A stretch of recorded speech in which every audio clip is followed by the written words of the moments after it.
నమస్కారం. నా పేరు వినయ్ కుమార్. దూరదర్శన్ వార్తలకు స్వాగతం. ముందుగా హెడ్లైన్స్ చూద్దాం.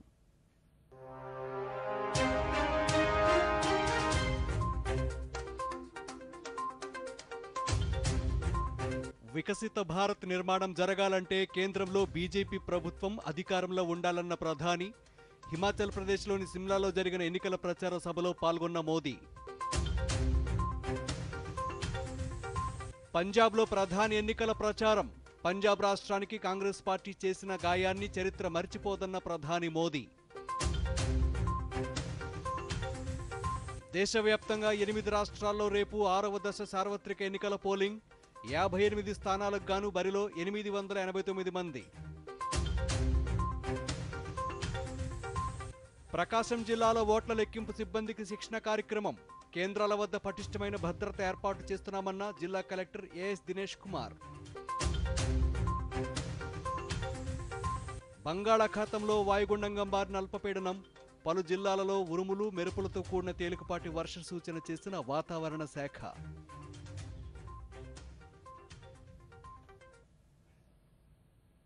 ఇక డీటెయిల్స్ చూద్దాం. దేశ ప్రజల కలలు నెరవేర్చే లక్ష్యాన్ని బీజేపీ కలిగి ఉంటే అవినీతి రాజకీయాలతో ప్రజలను మోసం చేసేందుకు ఇండీ కూటమి సిద్ధమైందని ప్రధానమంత్రి నరేంద్ర మోదీ అన్నారు. ధైర్య సాహసాలతో కూడిన యుద్ధనీతి, త్యాగనిరతి కలిగిన పంజాబ్ రాష్ట్రానికి కాంగ్రెస్ పార్టీ ఎక్కువ గాయాలు చేసిందన్నారు.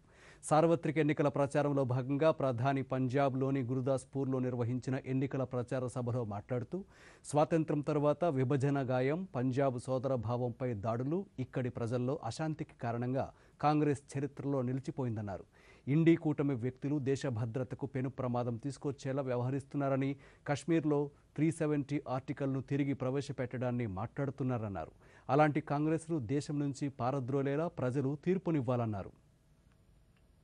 मूर्ख बनाने के लिए भांति भांति के खेल खेल रहे। अब आप देखिए, ये लोग दिल्ली में दोस्त होने का दिखावा करते हैं, भ्रष्टाचारियों को बचा रहे हैं, और यहां पंजाब में एक दूसरे को गाली दे रहे हैं। जनता भी जान गई है इन दोनों दुकानों का शटर एक ही है। इंडी गठबंधन को हराने के लिए आपको सिर्फ भाजपा को ही कमल के निशान पर ही बटन दबा करके आपके सपनों को पूरा करना है। और आपको भी पता है,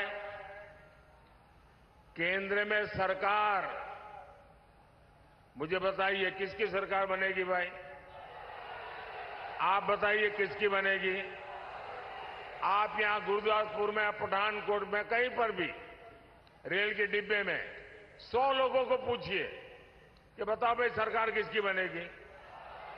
90 लोग कहेंगे कि भाई मोदी की सरकार बनना पक्का है। अब जब इतना साफ साफ है तो कोई अपना वोट बर्बाद करेगा क्या? कोई अपना वोट फालतू में ऐसे खर्च कर देगा क्या? और इसलिए इस बार कोई दुविधा का माहौल ही नहीं है। इस बार इस देश का नागरिक, एक भी नागरिक अपना वोट बर्बाद करना नहीं चाहता है। मैं पंजाब के लोगों से भी प्रार्थना करता हूं कि आप अपना वोट बर्बाद मत होने दीजिए, बीजेपी को वोट दीजिए, सरकार बनना तय है। साथियों, इंडी गठबंधन के असली चेहरों को पंजाब से ज्यादा कौन जानता है? हमारे पंजाब को सबसे ज्यादा घाव इसी इंडी गठबंधन ने दिए। आजादी के बाद विभाजन का घाव, स्वार्थ के चलते अस्थिरता का घाव, వికసిత భారత్ నిర్మాణం జరగాలంటే కేంద్రంలో బీజేపీ ఎన్డీఏ కూటమి ప్రభుత్వం ఉండాలని బీజేపీ సీనియర్ నేత ప్రధానమంత్రి నరేంద్ర మోదీ అన్నారు. సార్వత్రిక ఎన్నికల ప్రచారంలో భాగంగా హిమాచల్ ప్రదేశ్లోని సిమ్లాలో జరిగిన ఎన్నికల ప్రచారంలో మోదీ మాట్లాడుతూ 4 దశాబ్దాల కాంగ్రెస్ పాలనలో దేశం పలు ఇబ్బందులు ఎదుర్కొందన్నారు. సరిహద్దు ప్రాంతాల అభివృద్ధికి ఆమడ దూరంలో ఉండిపోయారన్నారు.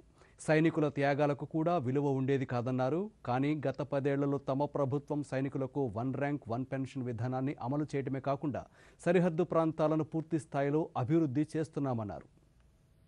बिरादरी वालों के लिए नहीं चाहिए, मुझे आशीर्वाद चाहिए ताकतवर भारत बनाने के लिए। मुझे आशीर्वाद चाहिए विकसित भारत बनाने के लिए। मुझे आशीर्वाद चाहिए विकसित हिमाचल के लिए। देश में 5 चरणों के चुनाव हो चुके हैं। बीजेपी एनडीए की सरकार बननी पक्की हो चुकी है और अब हिमाचल 4-0 से हैट्रिक लगाएगा। आपने कांग्रेस का दौर देखा है, जब एक कमजोर सरकार देश में हुआ करती थी, उस समय पाकिस्तान हमारे सिर पर चढ़ करके नाचता था। कांग्रेस की कमजोर सरकार दुनिया में गुहार लगाती फिरती थी। मोदी ने कहा भारत अब दुनिया के पास भीख नहीं मांगेगा, भारत अपनी लड़ाई खुद लड़ेगा। और फिर भारत ने घर में घुस करके मारा। आज देखिए पाकिस्तान की क्या हालत हो गई है। साथियों, हिमाचल के ऊंचे पहाड़ों ने मुझे अपना हौसला बुलंद रखना सिखाया है और हिमाचल की बर्फीली पहाड़ियों ने मुझे ठंडे दिमाग से काम करना भी सिखाया है। पहाड़ों ने मुझे अपना सिर गर्व से ऊंचा रखना सिखाया है और मैं मां भारती का अपमान नहीं सह सकता।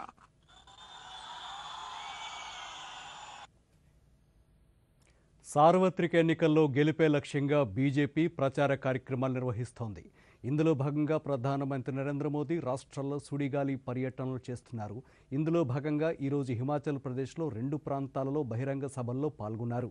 తొలుత సిమ్లాలో ఎన్నికల సభలో పాల్గొన్న ప్రధాని అక్కడి నుంచి మండీకి వెళ్లే మార్గంలో ప్రధాని రోడ్ షో పాల్గొన్నారు. ఈ రోడ్ షోలో ప్రజలు, అభిమానులు, పార్టీ కార్యకర్తలు పెద్ద సంఖ్యలో రోడ్డుకి ఇరువైపులు నిల్చొని మోదీ మోదీ అంటూ నినాదాలు చేయగా ప్రధాని కారులో నుంచి వారికి అభివాదం చేసుకుంటూ ముందుకు సాగారు.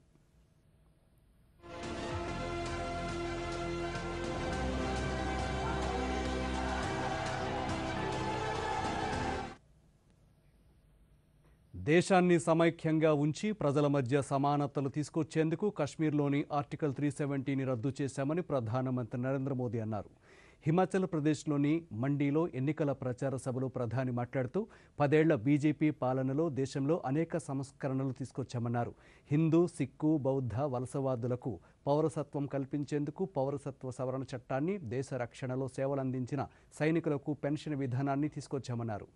సరిహద్దు ప్రాంతమైన హిమాచల్ ప్రదేశ్ను కాపాడాలంటే బలమైన నాయకత్వం అవసరమన్నారు. దేశం సాధించిన ప్రగతిని ప్రపంచ దేశాలు చూస్తుంటే సాయం చేయమని ప్రపంచాన్ని అడిగే స్థితిలో కాంగ్రెస్ పార్టీ ఉందన్నారు. అలాంటి కాంగ్రెస్ పార్టీ దేశాన్ని ఎలా కాపాడుతుందని మోదీ ప్రశ్నించారు. शरणार्थियों को नागरिकता देने वाला सीएए कानून बनाया। आपके एक वोट ने हमारे पूर्व सैनिकों को 1 रैंक 1 पेंशन दिलवाई।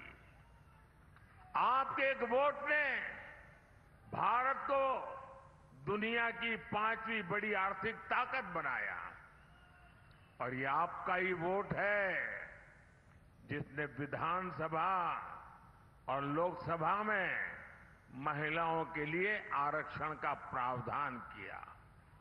भाइयों और बहनों, 24 के चुनाव में 5 चरणों के चुनाव हो चुके हैं। इन 5 चरणों में बीजेपी एनडीए को बहुमत से ज्यादा सीटें मिल चुकी हैं।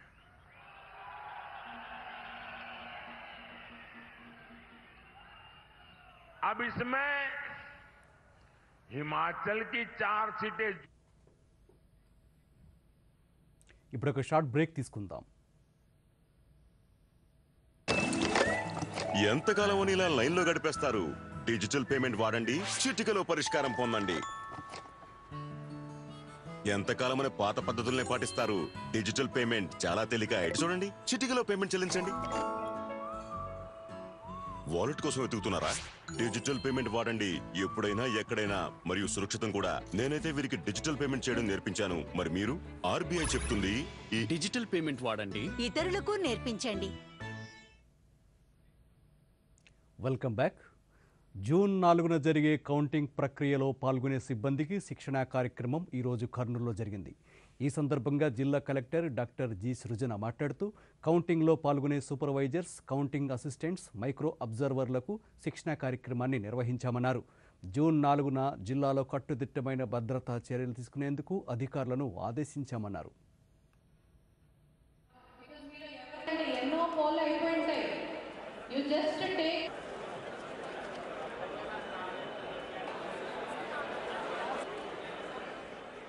Most of your POs and sector officers మీకు అర్థమవుతుంది కదా. సో పోలింగ్ స్టేషన్ లో వాళ్ళకి 17 ఇచ్చేటప్పటికి పూర్తి స్థాయిలో రాసుకుంటుండకపోయి ఉండొచ్చు. రిసెప్షన్ సెంటర్కి వచ్చిన తర్వాత మనం చూసి మనం ఇక్కడ రాయించి ఉండొచ్చు. సో మన దగ్గర స్ట్రాంగ్ రూమ్ లో నుంచి వచ్చినదే వ్యాలిడ్. ఎవరైనా అడిగితే మీరు చెప్పాలి. బికాస్ మనం చూసి రాయించుకో ఉంటుంటా వాళ్ళకి ఇచ్చి ఉండకపోయి ఉండొచ్చు. సో స్ట్రాంగ్ రూమ్ లోపల నుంచి వచ్చిన 17 CA వ్యాలిడ్. అందులోని నంబర్కి CUలో నంబర్కి మ్యాచ్ అవ్వకపోతే ప్రాబ్లం, అప్పుడు పక్కన పెడతాం. క్లియర్ అండి? అంతకుమించి కౌంటింగ్ లో జరిగింది నథింగ్. నో డిస్ప్లే అయితే పక్కకి చేస్తాం. ఇన్వాలిడ్ అయితే టోటల్ నొక్కి క్లోజ్ నొక్కి రిజల్ట్ చూసి రిజల్ట్ వస్తే రాసేస్తాం. ఏమి చేయకుండా రిజల్ట్ వచ్చినా రాసేస్తాం. 17 Cకి CUకి డిఫరెన్స్ వస్తే మళ్ళీ ఆరోగ్యానికి ఇచ్చేస్తాము. So what happened in this entire process ఇప్పటి వరకు మీ టేబుల్కి తీసుకొని వచ్చి ఒక క్యారింగ్ కేసులో CU తీసుకొని వచ్చి ఇస్తారు. మీరు పైన ఉండే అడ్రస్ ట్యాగ్స్ 2 కట్ చేస్తారు. CUని బయటకు తీస్తారు. గ్రీన్ సీల్ కట్ చేస్తారు. ఫ్లాప్ ఓపెన్ చేస్తారు. ఫ్లాప్ ఓపెన్ చేసి రిజల్ట్ నొక్కడానికి ట్రై చేస్తారు. విజయనగరం జిల్లాలో ఓట్ల లెక్కింపు కోసం అన్ని ఏర్పాట్లు చేయాలని సంబంధిత అధికారులను జిల్లా కలెక్టర్ ఎస్ నాగలక్ష్మి ఆదేశించారు. లెక్కింపు ప్రక్రియపై వివిధ శాఖల అధికారులతో ఆమె సమీక్షించారు. ఈ సందర్భంగా కలెక్టర్ మాట్లాడుతూ ఓట్ల లెక్కింపు ప్రక్రియ సజావుగా సకాలంలో పూర్తి చేసేలా కేంద్రాల్లో ఏర్పాటు చేయాలని అధికారులను ఆదేశించామన్నారు. లెండి కళాశాలలో ఏర్పాటు చేసిన కేంద్రంలో చీపురుపల్లి, గజపతి నగరం, రాజాం, నెల్లిమర్ల, ఎస్కోట అసెంబ్లీ నియోజకవర్గాల ఓట్ల లెక్కింపు, JNTU గురజాడ విశ్వవిద్యాలయంలో విజయనగరం, బొబ్బిలి నియోజకవర్గాల ఓట్ల లెక్కింపు జరుగుతుందని తెలిపారు.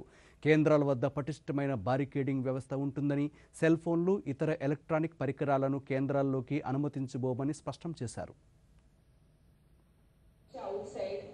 లెండి కాలేజ్లో ఎక్కడైతే 5 సెగ్మెంట్స్ ఉన్నాయో ఆ 5 కాన్స్టిట్యుయెన్సీస్ ఉన్న చోట పీడీ మెట్మా లాస్ట్ టైం ఎలాగో చేశారు, బట్ ఈసారి మీరు మాత్రమే కంటిన్యూ అవుతారు. ఎందుకంటే PD housing we have taken for counting quality. Similarly JNTUలో మీరు ఒకరు డెప్యూటీ CEO ఒకరు, EDSC కార్పొరేషన్ని కూడా we have taken for counting purpose. So overall incharge మీరిద్దరు మిగతా ఆఫీషియల్స్తోనూ ROస్తోనూ కోఆర్డినేట్ చేసుకొని అక్కడ ఎవరికి ఏవి రిక్వైర్మెంట్స్ ఉందో చూసుకొని దాన్ని కొంచెం కోఆర్డినేట్ చేసుకొని విత్ ఇన్ టైం చేసేలాగా చూడాలి. సో ఇప్పుడు I think all of you are aware counting is on 4th June. So 4th June and it starts at morning 8 AM. But however మనకి గైడ్ లైన్స్ ప్రకారం ఏంటంటే all arrangements 3 clear days before complete అవ్వాలి, which is basically by first 1వ తారీఖుకి మనం all arrangements అనేది పూర్తిగా complete చేయాల్సి ఉంటుంది. ఓట్ల లెక్కింపు కేంద్రాల వద్ద పటిష్టమైన భద్రతను ఏర్పాటు చేస్తున్నట్లు ప్రకాశం జిల్లా కలెక్టర్ ఏఎస్ దినేష్ కుమార్ తెలిపారు. రిటర్నింగ్, సహాయ రిటర్నింగ్, అదనపు సహాయ రిటర్నింగ్ అధికారులకు ఓట్ల లెక్కింపుపై నిర్వహించిన శిక్షణా కార్యక్రమంలో కలెక్టర్ మాట్లాడుతూ లెక్కింపు కేంద్రాల్లోకి సెల్ ఫోన్లు, ఇతర ఎలక్ట్రానిక్ పరికరాలకు అనుమతి లేదని స్పష్టం చేశారు. పోస్టల్ బ్యాలెట్లు అధిక సంఖ్యలో పోలైనందున లెక్కింపు పూర్తి కావడానికి ఎక్కువ సమయం పట్టే అవకాశం ఉన్నందున అందుకు తగిన విధంగా ఏర్పాట్లు చేస్తున్నామన్నారు.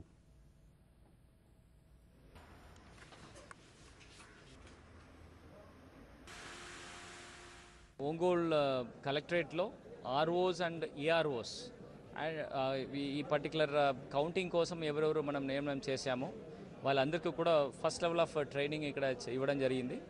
ఇది వేరియస్ ఈవీఎం కౌంటింగ్ గురించిన వేరియస్ సినారియోస్ వాళ్ళందరికీ చెప్పడం జరిగింది. At the same time postal బ్యాలెట్లో వాళ్ళు చేయాల్సిన ప్రక్రియ ఏంటి, ఏమేం ప్రికాషన్స్ తీసుకోవాలి, ఎట్లాంటి ప్రాబ్లమ్స్ వచ్చినప్పుడు ఎట్లా రిజాల్వ్ చేయాలని వాళ్ళకి అందరికీ కూడా డిఫరెంట్ సినారియోస్ చెప్పేసి దానికి ఉన్న సొల్యూషన్ కూడా చెప్పడం జరిగింది. దీంట్లో ముఖ్యంగా పోస్టల్ బ్యాలెట్స్ మన జిల్లాలో దాదాపుగా 30,000 వరకు ఉంటుంది. ఎక్స్క్లూడింగ్ సంతనూతులపాడు అరౌండ్ 24,000 వరకు మనకి పోస్టల్ బ్యాలెట్ ఉండడం జరుగుతుంది.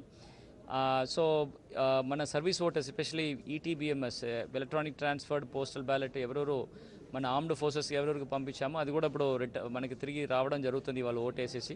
సో అది ఎట్లా డీల్ చేయాలి దీని గురించి ప్రత్యేకంగా వాళ్ళందరికీ కూడా డెమో ఇవ్వడం జరిగింది. And ROs themselves have prepared ఈ పీపీటీస్ వాళ్ళు ప్రిపేర్ చేసుకొని మిగిలిన ఏఆర్ఓస్కు ఇవాళ వివరంగా చెప్పారు.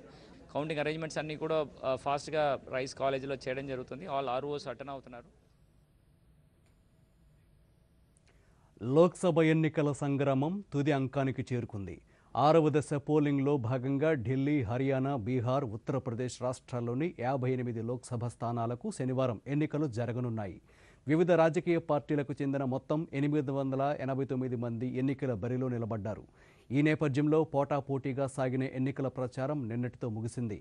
మనోహర్ లాల్ ఖట్టర్ కర్నాల్, దీపేందర్ హుడా రోహ్తక్, మేనకా గాంధీ సుల్తాన్పూర్, మెహబూబా ముఫ్తీ అనంతనాగ్ రాజౌర్ నుండి వీరంతా బరిలో ఉన్నారు. ఇక చివరిదైన 7వ దశ పోలింగ్ జూన్ 1న జరగనుంది. మొత్తం 57 స్థానాల్లో ఈ ఎన్నికలు నిర్వహించనున్నారు.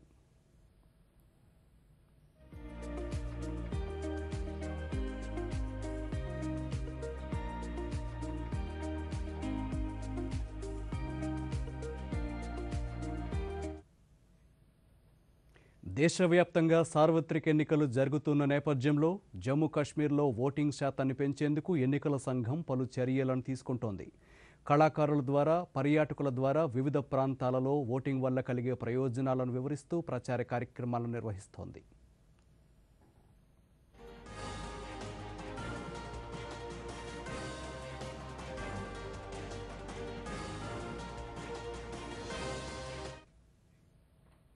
ప్రపంచంలోనే అతిపెద్ద సరిహద్దు దళాన్ని కలిగి ఉన్న వాటిలో బోర్డర్ సెక్యూరిటీ ఫోర్స్ బీఎస్ఎఫ్ ఒకటని జాతీయ భద్రతా సలహాదారు అజిత్ దోబాల్ అన్నారు.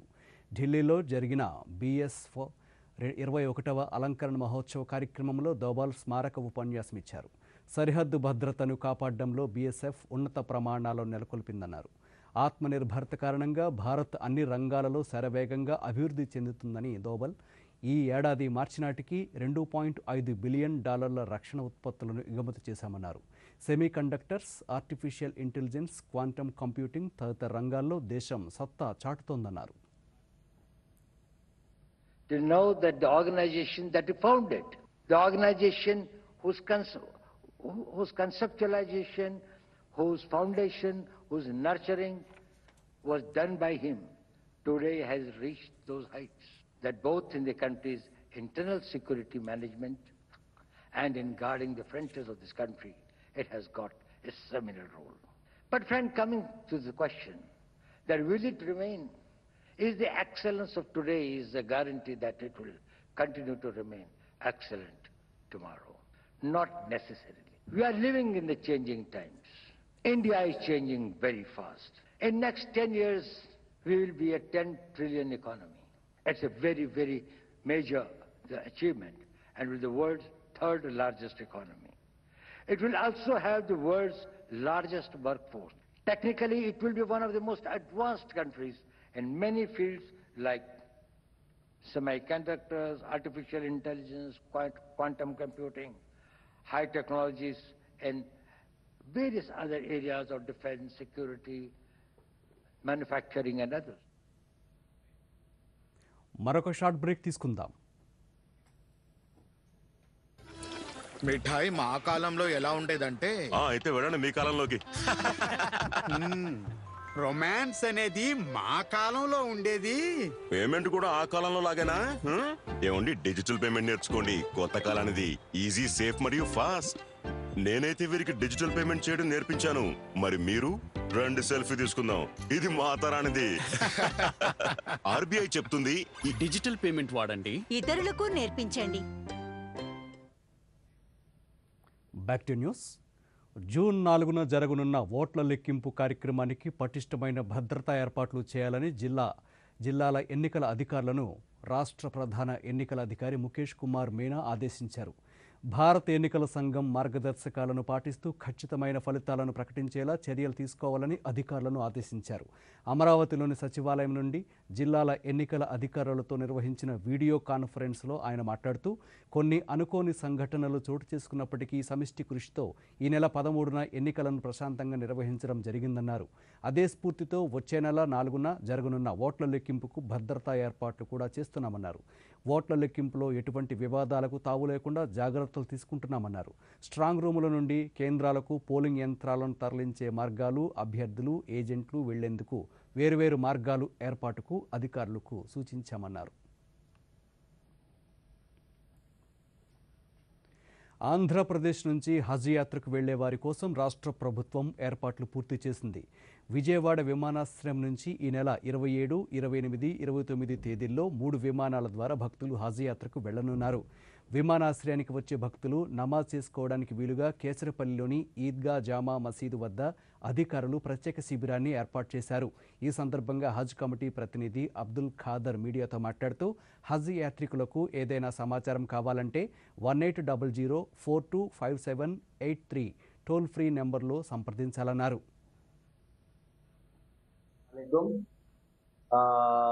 अल्हम्दुलिल्लाह इस साल आज़मीन हज तकरीबन 2500 हाजी हमारे सूबे आंध्र प्रदेश से वो हज के मुक़द्दस सफ़र के लिए रवाना हो रहे हैं।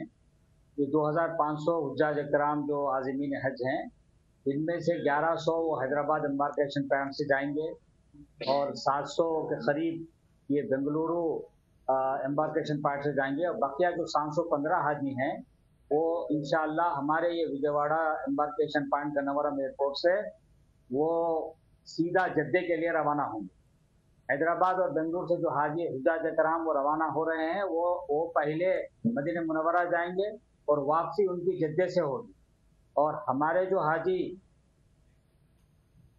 ఖరీఫ్ సీజన్ ప్రారంభం కానుండడంతో జిల్లాలోని రైతాంగానికి సబ్సిడీ కింద వేరుశెనగ విత్తనాలను పంపిణీ చేస్తున్నామని చిత్తూరు జిల్లా వ్యవసాయ శాఖ అధికారి డాక్టర్ జె మురళీకృష్ణ తెలిపారు. చిత్తూరులో ఆయన దూరదర్శన్తో మాట్లాడుతూ రైతాంగానికి సబ్సిడీ కింద ఆర్బీకే కేంద్రాల్లో వేరుశెనగ విత్తనాలని పంపిణీ చేస్తున్నామన్నారు. ప్రభుత్వ విధి విధానాలను అనుసరించి రైతుల నుంచి హామీ పత్రం పొందిన తర్వాత రైతులకు విత్తనం పంపిణీ జరుగుతుందని అన్నారు. ఈ అవకాశాన్ని రైతులు సద్వినియోగం చేసుకోవాలని కోరారు. చిత్తూరు జిల్లాకు సంబంధించి వేరుశెనగ విత్తన పంపిణీ అనేటువంటిది ప్రధానమైంది. ఎందుకంటే ఆధార పంటల్లో వేరుశెనగ అనేటువంటిది ప్రధానమైంది. ఈ వేరుశెనగకి సంబంధించి ప్రభుత్వము 38,655 క్వింటాల్స్ మనకి అలాట్ చేయడం జరిగింది. అలాట్ చేసిందంతా కూడా మనం ఆర్బీకేల్లో పొజిషన్ చేసుకోవడం జరిగింది. 23/5/2024 అంటే ఇవాటి నుంచే రిజిస్ట్రేషను మరియు పంపిణీ కూడా అక్కడ అవసరానికి అనుగుణంగా మేము ఏర్పాట్లు చేసుకోవడం జరిగింది. సో ఈ 30 కేజీల బస్తా 40% సబ్సిడీ పోను 1,710 రూపాయలు రైతు చెల్లించాల్సి ఉంటుంది. ఇది ముఖ్యంగా చిన్నకారు రైతులకి ప్రాధాన్యం ఇచ్చి ఇవ్వడం జరుగుతుంది. అంతేకాకుండా మీకు కూడా ఒక సెల్ ఫోను, అదేవిధంగా ఆధార్ కార్డు జిరాక్స్, పట్టాదారు పాస్ పుస్తకము తీసుకెళ్ళాలి. మీరు రిజిస్ట్రేషన్ చేసేటప్పుడే 1,710 రూపాయలు శ్రీకాకుళం జిల్లాలో అంటువ్యాధులు ప్రబలకుండా తగు చర్యలు తీసుకుంటున్నామని జిల్లా వైద్య శాఖ అధికారిని బొడ్డేపల్లి మీనాక్షి అన్నారు. శ్రీకాకుళంలో ఆమె దూరదర్శన్తో మాట్లాడుతూ ప్రస్తుత వాతావరణం కారణంగా దోమలు పెరిగి మలేరియా, డెంగ్యూ వంటి వ్యాధులు వ్యాపించే అవకాశం ఉందన్నారు. ఈ నేపథ్యంలో వ్యాధుల నివారణకు తమ శాఖ ద్వారా అవగాహన కార్యక్రమాలు నిర్వహిస్తున్నామన్నారు. ఎండలు, వడగాలుల్లో పనిచేసే వారికి ఓఆర్ఎస్ ప్యాకెట్లు పంపిణీ చేస్తున్నట్లు తెలిపారు. ఇప్పుడు ఎండాకాలం జరుగుతుందండి. ఈ ఎండాకాలంలో మనకు తెలిసిందే చాలా ఇబ్బంది, మెయిన్ డీహైడ్రేషన్, హీట్ వేవ్. చాలా ఎక్కువగా హీట్ వేవ్తో సఫర్ అయ్యాం మనము. ఇప్పుడిప్పుడు కొంచెం తగ్గుతూ ఉంది హీట్ వేవ్ కూడా. సో వాతావరణం కొంచెం చల్లబడిందంటే మనకి ఇంకా వర్షాకాలం స్టార్ట్ అవుతుంది. సో ఎండాకాలంలో మనం హీట్ వేవ్కి చాలా ఎక్కువగా కష్టపడడం జరిగింది.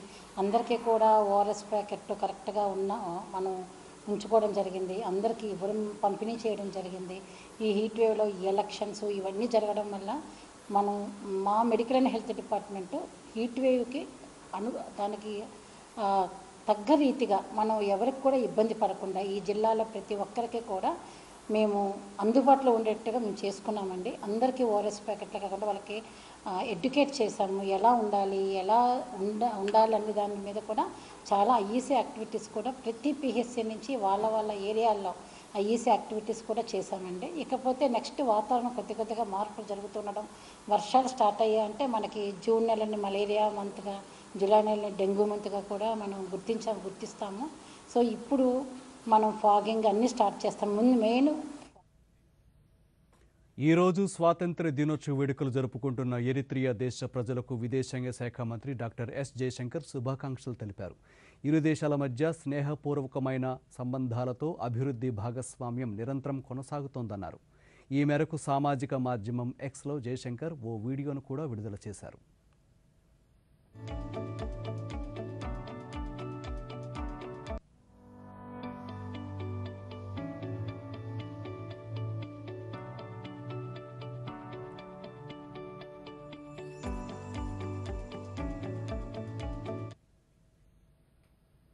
మహారాష్ట్ర ఠాణేలోని ఓ రసాయన పరిశ్రమలో గురువారం భారీ ప్రేలుడు సంభవించింది. ఈ ప్రమాదంలో 8 మంది మృతి చెందగా దాదాపు 60 మంది గాయపడ్డారు. డోంబిలివి పరిధిలోని అముదాన్ పరిశ్రమను గత కొద్ది నెలలుగా మూసివేసి ఉంచారు. ఇటీవలే పునఃప్రారంభించగా బ్రాయిలర్ పేలడంతో ఈ విషాదం చోటు చేసుకుంది. ఇప్పటి వరకు 6 పురుషులు, 2 మహిళలు మృతి చెందినట్లు, వారంతా చుట్టుపక్కల పరిశ్రమలో పనిచేస్తున్న వారేనని ఎన్డీఆర్ఎఫ్ అధికారులు తెలిపారు.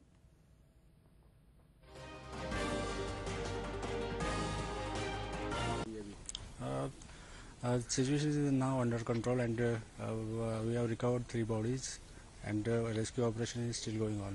Total 8 bodies recovered, 5 yesterday and today 3 bodies.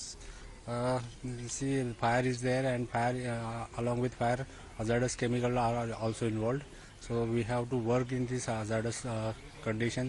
We have sufficient PPEs and detectors. With the help of its equipment, so we are continuously doing our work, and the search and rescue operation is underway till last victim gets recovered. ఇక ఆర్థిక వార్తలు చూస్తే అంతర్జాతీయ మార్కెట్లలో ఉన్న సానుకూల ఫలితాలతో పాటు మదుపర్ల మద్దతు లభించడంతో దేశీయ స్టాక్ మార్కెట్ సూచీలు ఈరోజు కూడా లాభాల్లో కొనసాగాయి. బాంబే స్టాక్ ఎక్స్చేంజ్ సెన్సెక్స్ 122 పాయింట్ల లాభంతో 75,636 పాయింట్ల వద్ద, నిఫ్టీ 41 పాయింట్ల లాభంతో 23,009 పాయింట్ల వద్ద గ్రేడింగ్ను ముగించాయి. డాలర్తో రూపాయి మారకం విలువ 83 రూపాయల 30 పైసలుగా ఉంది. ఇక వాతావరణ విషయం చూస్తే మధ్య బంగాళాఖాతంలో ఏర్పడిన అల్పపీడనం క్రమంగా వాయుగుండంగా మారింది. ఇది రేపు ఉదయానికి తీవ్ర తుఫానుగా మారనుందని భారత వాతావరణ శాఖ తెలిపింది. ఆదివారం సాయంత్రానికల్లా ఈ తుఫాన్ పశ్చిమ బెంగాల్, బంగ్లాదేశ్ల మధ్య తీరం దాటే అవకాశం ఉందని అధికారులు తెలిపారు. ఇప్పటికే రాష్ట్రంపై ఉపరితల ద్రోణి కొనసాగుతుండగా మరోవైపు వాయుగుండం కారణంగా కాకినాడ, అంబేద్కర్ కోనసీమ, తూర్పుగోదావరి, పశ్చిమ గోదావరి, గుంటూరు, పల్నాడు, బాపట్ల, ప్రకాశం జిల్లాల్లో పలుచోట్ల పిడుగులతో కూడిన తేలికపాటి వర్షాలు కురిసే అవకాశం ఉంది. దీంతోపాటు గంటకు 40 కిలోమీటర్ల వేగంతో బలమైన గాలులు వీచే అవకాశం ఉన్నట్లు వాతావరణ శాఖ వెల్లడించింది.